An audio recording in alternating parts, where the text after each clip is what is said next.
Hi guys, my name's Mathis and I've only got about 5 minutes and I'm not going to run into your break time or whatever, but I was a soldier for 5 years in the Army, and last summer I actually refused to deploy to Iraq for many of the same reasons that Carl here refused to deploy to Vietnam, because ultimately this country and a lot of you, these recruiters and these people are trying to convince you that by serving in the military somehow you're going to be a better American, or you're going to learn discipline, and you're going to learn, what it is to be a part of something greater.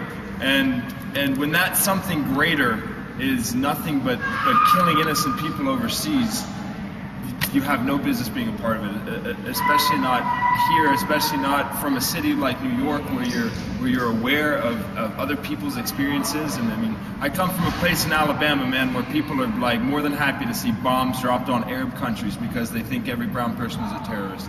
And there's no reason for one of you to go and support that with your own life. There's no reason that you should believe that you have more in common with George Bush and even Barack Obama than you do with the young people of Iraq, who are suffering terribly right now, as well as the young people of Afghanistan.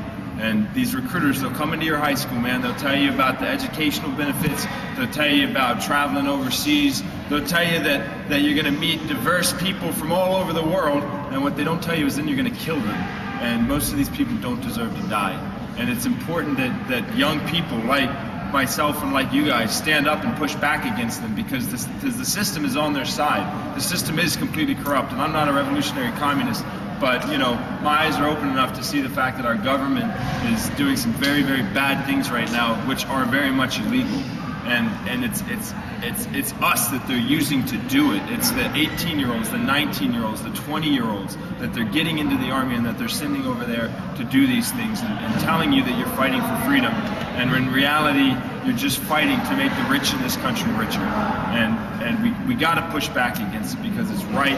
And these people don't have the right. Every single one of these recruiters has all of your information already, because the government says your school has to give it to them unless you opt out of it. Like, they're targeting you, man. Like, they are looking at you and they're thinking, this kid has these dreams, but he's got these grades and he's got this family situation. Maybe we can prey off of that and tell him that he doesn't have any other options, that the military is the best way for him to move forward with his life. But what they don't tell you is you get out with a head full of bad memories and you can't even hardly show up to class, right? I mean, 18 veterans a day in this country are killing themselves. 18 a day. Like, that's the part they don't tell you in the recruiting manual. And you got to consider that, and you got to understand that when they're in these high schools and they're targeting your peers, you have a responsibility for their lives and the lives of the people who they're going to affect, to push back and to stand up. And I hope that you check out the We Are Not Your Soldiers tour and push back a bit and let this country know that militarism isn't patriotic. It's just death and exploitation, and we've had enough.